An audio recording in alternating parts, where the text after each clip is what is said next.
Do you remember Elon Musk?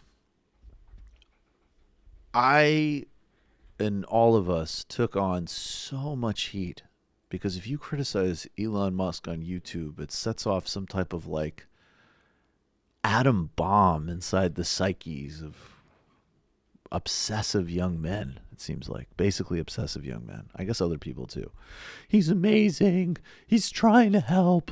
He's an innovator, and you're just jealous. We need a capitalist individual to save us from climate change. Right. We the biggest problems on the planet, which are going to never be dealt with without structural policy initiatives, can be saved by all of us by one innovator, because I don't want responsibility for my life and I don't want to think. And if you're criticizing him, I'm going to get comically triggered. I also will, usually I will grant that, at least the things he's working on are, desirable. But I don't think a guy that hates public transportation working to increase the lifespan of the personal automobile, which I think has been environmentally disastrous, and not to say like sociologically. You don't just think, it has been. Yeah, with what we do. The automobile is a massive threat to the planet. And like communities also. Yes. So I don't think that the Tesla's necessarily been a positive project either. No. And so people freaked out, and then Elon Musk started doing things like his companies just don't achieve much besides the Tesla. The longer-term projects don't pan out. He tweets all sorts of bizarre shit. He accuses a guy of being a pedophile because that guy is like, hey, we're rescuing these Thai divers. Could you please not make this about you? And so it seemed like at least a couple of people said, you know what, Michael, you were right to criticize the guy. And I even got to a point where I just sort of felt bad for him. I didn't have any kind of personal animosity towards him. I just know that sort of like capitalist savior complex, that exists as an innate problem for society.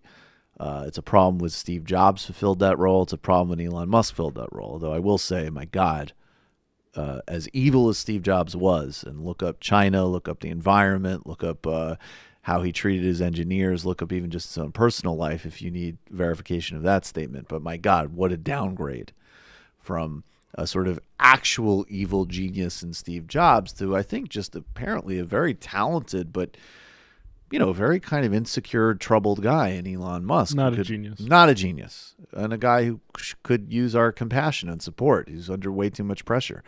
But also, obviously, kind of a narcissistic pain in the ass. And here he is.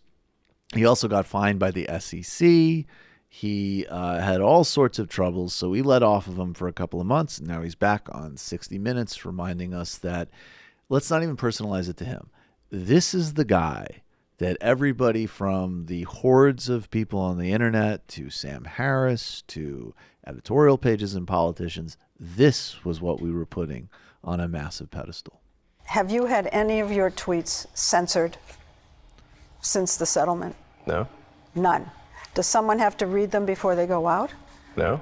So your tweets are not supervised? The only tweets that would have to be, say, reviewed would be if a tweet had a probability of causing a movement in the stock. And that's it? Yeah, I mean, otherwise it's, hello, First Amendment. Freedom of speech is fundamental. But how do they know if it's going to move the goofball. market if they're not reading all of them before you send them? Well, I guess we might make some mistakes. Who knows? Are you serious? Nobody's perfect. Aww. Look at you. No, I want to be clear. I do not respect the SEC. I do not respect them. But you're abiding by the settlement, aren't you? Because I respect the justice system.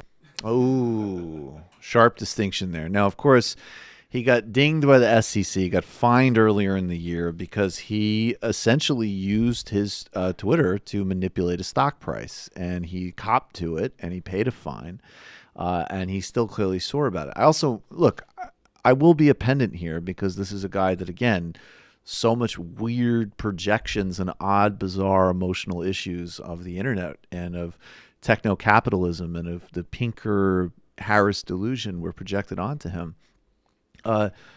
No, Twitter is not a First Amendment place, but literally not. It's a private platform that can do what it wants, which is a big problem. That's why we should be moving towards breaking up these monopolies and nationalizing these areas, because they do have implications for journalism and speech, but they don't implicate free speech. That's just a basic falsehood. Also, Elon Musk, another thing that he was toying with a couple of months ago while his companies were not succeeding in between weird tweet tirades, was setting up a journalist monitoring system, which, of course, naive, cultish idiots immediately embraced in their complete lack of understanding of how the world works, but really was actually clearly a system that would be weaponized to attack any journalist that even did the most sort of minimal criticism of his companies, including the abusive labor practices. So I'm not going to get back into a whole new Elon Musk thing, and I know that there's still some very, very weird dead enders that still want to worship the guy. But I mean, he should just be a case study as to why the capitalist savior complex is an innately delusional idea and should be left to, I don't know, Ayn Rand's turgid prose and not real life. And hostile to democracy and the rule of law. Like, right. I mean, the way that just the hostility he has to the SEC, right? Like, I don't know. They dinged you. They're there. And by the way, we're in an era where the SEC, if anything, should enforce way more. You so extravagantly try to influence your sale, I believe in that case, to a Gulf investment fund. He said they're thinking about taking Tesla private at the price of $420. Making a bad joke in the middle of it. A bad joke that might also, affect stock prices. Which, of course, ironically, trying to get it private into private Gulf equity hands is another pretty strong irony of the, savior of the climate crisis guy. But I guess what I was going to say is there is a whole bunch of rich bastards waiting and just really thirsty for somebody to make the case that insider trading and market manipulation isn't actually that bad. Right. Because, as we know from the long New York Times report on Trump's real estate business, that's a big part of how he grew his fortune by basically pumping himself up in the media. And like Meghan McArdle, this was in the Meghan McArdle, one of the most steady, boring, yet constantly destructive and harmful influences in American life. Show me the victims of insider trading, I'll wait. And that's because these guys want to be able to play with their money in the way that they can. They want crime to be legal, and they want to trade amongst themselves and never have any accountability. And speaking of